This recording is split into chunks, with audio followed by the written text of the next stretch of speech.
Good morning. ప్రభువైన యేసుక్రీస్తు వారి పరిశుద్ధ నామములో అందరికీ శుభాలు.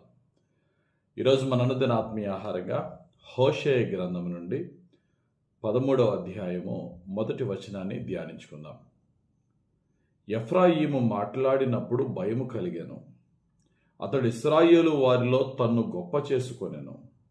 తరువాత బయలుదేవతను బట్టి అపరాధి అయి అతడు నాశనమొందెను. ఎఫ్రాయిము అనే ఇశ్రాయేలు యొక్క 12 గోత్రాల్లో ఒక గోత్రము గురించి ప్రత్యేకంగా చెప్పబడుతున్నది. కొన్నిసార్లు ఎఫ్రాయిమును నార్థరన్ ఇస్రాయేల్ రాజ్యము 2 కింద విభజింపబడిన తర్వాత యోధా, బెన్యామీను, లేవి గోత్రస్తులందరూ కూడా యోధా రాజ్యంగా ఉండేవారు. మిగిలిన 10 గోత్రస్తులు కూడా ఎఫ్రాయిము రాజ్యముగా, ఇశ్రాయేల్ రాజ్యం అనేవారు ఎఫ్రాయిము రాజ్యం. ఎందుకంటే అందులో బలమైన రాజ్యం, బలమైన గోత్రాలు, 10 గోత్రాల్లో బలమైన గోత్రము ఎఫ్రాయిము గోత్రము. కాబట్టి వాళ్ళు ఏలేవారు అన్నమాట ఇశ్రాయేలీలని, మిగిలిన 10 గోత్రాలని. ఈ ఎఫ్రాయిమీలు ఎప్పుడైతే బలమైన గోత్రము, గొప్ప నాయకులు, బలవంతులు వారిలో ఉన్నారో, బలంతో పాటు వారి గర్వహంకారాలు కూడా అలా పెరుగుతూనే ఉన్నాయి. ఎప్పుడైనా గమనించండి, దేవుడు మనకి బలం ఇచ్చినప్పుడు, దేవుడు మనకు ఒక అధికారం ఇచ్చినప్పుడు, ఎప్పుడైతే మనల్ని మనం గొప్ప చేసుకుంటామో మన నాశనము బహు సమీపముగా ఉన్నదనే సత్యం కూడా గమనించుకుని భయపడాలి. ఎఫ్రాయిమీల్లో ఉన్న గొప్పతనం ఏంటంటే మంచి బలవంతులు వారిలో ఉన్నారు, నిజమే, ధైర్యవంతులు వారిలో ఉన్నారు. ఇక్కడ హోషేయ గ్రంథం 13వ అధ్యాయంలో ఎఫ్రాయిము అంటే టోటల్ ఇశ్రాయేల్ 10 గోత్రాల రాజ్యం గురించి మాట్లాడలేదు. స్పెసిఫిక్గా ఒక గోత్రం, ఎఫ్రాయిం అనే గోత్రం గురించే మాట్లాడుతున్నాడు భక్తుడు.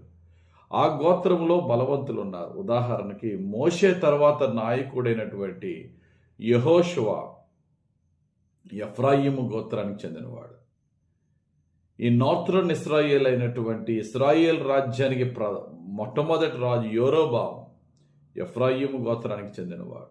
వీళ్ళు చాలా బలవంతులైతే అవుగాక ఆ బలము దేవుని ద్వారా పొందుకుని, దేవుని దయలో పొందుకున్నానని మర్చిపోకుండా తన్ను తాను గొప్ప చేసుకుంటే జరిగేది ఏంటట?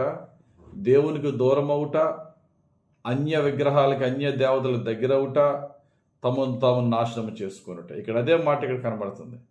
అతడు మాట్లాడుచున్నప్పుడు భయం కలిగెను, ఇశ్రాయేల్లో తన్ను గొప్ప చేసుకొనెను.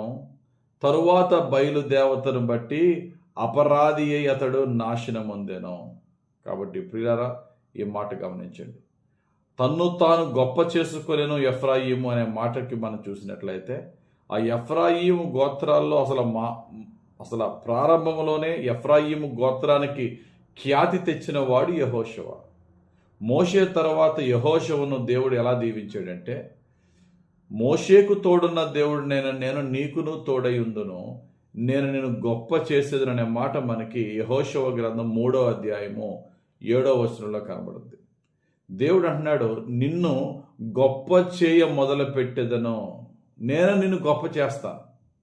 నిజంగా దేవుడు అలాగే గొప్ప చేశాడు. తర్వాత వచ్చిన ప్రజలు ఏమనుకున్నారంటే, దేవుడు కాదు మనల్ని గొప్ప చేసేది, మనమే గొప్ప చేసుకోవాలనుకున్నారు, నాశనం అయిపోయారు.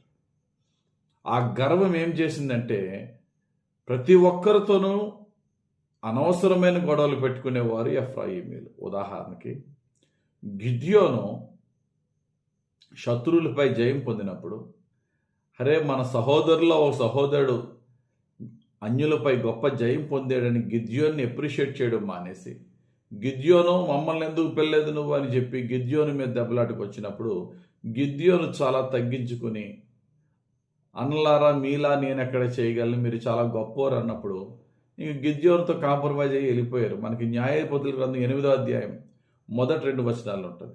సేమ్ అలాగే తర్వాత వచ్చే న్యాయాధిపతి అని యెఫ్తా మీద కూడా అలాగే వెళ్ళారు. యెఫ్తా గిద్యోను అంత సౌమ్యుడు కాదు. యెఫ్తా యుద్ధానికి వెళ్ళినప్పుడు అక్కడ యెఫ్తాకి దేవుడు గొప్ప విజయం ఇచ్చిన తర్వాత అదే విధంగా యెఫ్తా దగ్గరికి వెళ్ళి, అబ్బా యెఫ్తా నువ్వు యుద్ధానికి వెళ్ళి మమ్మల్ని ఎందుకు పిల్లలేదు, నిజంగా పిలిస్తే రారెళ్ళు, శత్రువులు జయించిన తర్వాత మేము వచ్చుంటే ఇంకా గొప్ప చేసేవారం అన్నప్పుడు యెఫ్తా క్షమించలేదు. ఈ యొక్క ఎఫ్రాయిమీలతో యెఫ్తా యుద్ధం చేయగా మనకి అది న్యాయాధిపతుల గ్రంథం 12వ మొదటి వచనంలో ఉంటుంది. ఆ యుద్ధంలో 6వ వచనంలో మనం చూసినట్లయితే 42,000 మందిని చంపాడేశాడు ఎఫ్రాయిమీల్ని. దేవునికి తెలుసు తన్ను తాను హెచ్చించుకునేవాడిని ఎలాగ అనగదొరక్కాలో దేవునికి తెలుసు. కాబట్టి ఈరోజు దేవుడు చెప్తున్న మాట ఏంటో తెలుసా? ఒకవేళ నిజంగా దేవుడు నీకు నాకు తలాంతిచ్చి మనల్ని హెచ్చిస్తే అది దేవుని కృప వల్ల, దేవుని దయ వల్ల నేను హెచ్చింపబడుచున్నాను అనేది మర్చిపోయి గర్వంగా ప్రవర్తించిన, దేవుని కాదని దేవుని ప్లేస్లో మరి దేనికి స్థానం ఇచ్చినా, ఎంత హెచ్చించాడో అంతకంటే ఘోరాతి ఘోరమైన పాతాళానికి అనగదొరక్కగల శక్తి గలవాడు కూడా మన దేవుడు. ఎందుకంటే బలం మంది కాదట. కీర్తనకాడు అంటే 62వ కీర్తన 11వ వచనం, బలము తనదని ఒక మారు దేవుడు సెలవిచ్చాను, 2 మార్లు ఆ మాట నాకు వినబడెను. కాబట్టి ఈరోజు మన దిన ఆత్మీయ ఆహారంగా బలము, శక్తి, ఘనత, ప్రభావము మన యేసయ్యది. అప్పుడప్పుడు ఆయా సమయాల్లో దేవుడు మనల్ని హెచ్చించడానికి మనకి ఇస్తూ ఉంటాడు. అది ఆయన ఇచ్చినంత లోపల అది మనదని ఎప్పుడు అనుకోకుండా ఇది నా యేసయ్యది మాత్రమే అని చెబుతూ, అని విశ్వసిస్తూ, దేవుని మహిమపరుస్తూ, మనల్ని మనం గొప్ప చేసుకోకుండా దేవుని చేత గొప్ప చేయబడదాం. అది శాశ్వతమైన గొప్ప. అటువంటి మేల్కొలుపుతో మనం జీవిస్తూ దీనులుగా జీవిస్తూ దేవుని చేత హెచ్చింపబడదాం. దేవుడి వాక్యం మన జీవితంలో నెరవేర్చును గాక. ఆమేన్. పరిశుద్ధుడా, ప్రేమ కలిగిన తండ్రి, ఎఫ్రాయిమీల యొక్క గర్వము, వారికి నువ్వు చెప్పిన బుద్ధిని మేము ధ్యానించుకుని మేము మేల్కొని ఎక్కడా మా బలాన్ని బట్టి కానీ, తెలివిని బట్టి కానీ, జ్ఞానాన్ని బట్టి కానీ, అందాన్ని బట్టి కానీ, నీవిచ్చిన హోదాను బట్టి కానీ మేము ఎక్కడా గర్వించకుండా నీకు ప్రీతికరంగా, యథార్థంగా, దీనులుగా జీవించే భాగ్యం మాకు దయచేయమని, నిన్ను మహిమపరిచి నీ నామమును బట్టి దీనత్వము కలిగి నీ ద్వారా హెచ్చింపబడే జీవితం ఇప్పుడు ఎల్లప్పుడూ మాకు దయచేయమని యేసుక్రీస్తు వారి పరిశుద్ధ నామములో ప్రార్థించి వేడుకొనిచున్నాం తండ్రి. ఆమెన్. తండ్రి యొక్కయు, కుమారుడి యొక్కయు, పరిశుద్ధాత్మ దేవుని అభిషేకం మనకు తోడుండి నడిపించి దీవించును గాక. ఆమెన్.